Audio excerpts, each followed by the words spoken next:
Hi அஸ்ஸலாமு அலைக்கும். இன்றைக்கி பார்த்தீங்கன்னா ஒரு 9 புறா பார்சல் போகுது சென்னைக்கு. பார்த்தீங்கன்னா அவர் ரொம்ப நாள் முன்னாடி கேட்டிருந்தார் புறா. அவருக்காக ரொம்ப கஷ்டப்பட்டு இந்த புறாலாம் வாங்கியாச்சு பாருங்கள்.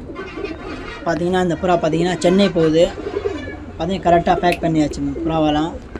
வாங்க இந்த புறா புது பஸ் ஸ்டாண்ட் எடுத்துகிட்டு போயிடலாம். பார்த்தீங்கன்னா 11 மணிக்கு புது பஸ் ஸ்டாண்ட் எடுத்துகிட்டு போயிருக்கோம் புறாவை பாருங்கள்.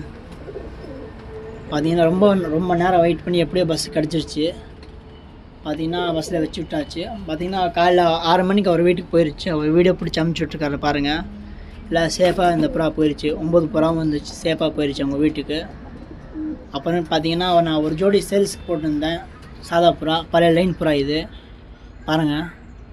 இந்த புறா தான் இப்போ நம்ம வாங்க போகிறோம் பாருங்கள். நம்ம அவர் சொல்லியாச்சு, அமௌண்ட் அமுச்சு விட்டாச்சு. பார்த்தீங்கன்னா அந்த புறா அவர் வச்சு விட்டாரு. பார்த்தீங்கன்னா நம்மளுக்கு ஒரு 2 மணிக்கு இந்த நைட்டில் அந்த புறா வந்துருச்சு. பார்த்தீங்கன்னா அது சேஃபாக வந்துருச்சு நம்ம வீட்டுக்கு. பார்த்தீங்கன்னா அதை திறக்க போகிறோம் பாருங்கள். பார்த்தீங்கன்னா ரெண்டும் ரொம்ப எனக்கு பிடிச்சி போச்சு இந்த புறா பார்த்தோன்னே பாருங்கள். எவ்வளோ சூப்பராக இருக்குது. பச்சை கன்று ஒன்று கருங்கன்று நம்ம வீட்டில் விட்டாச்சு பாருங்கள். சூப்பராக இருக்குது. அஸ்ஸலாமு அலைக்கும்.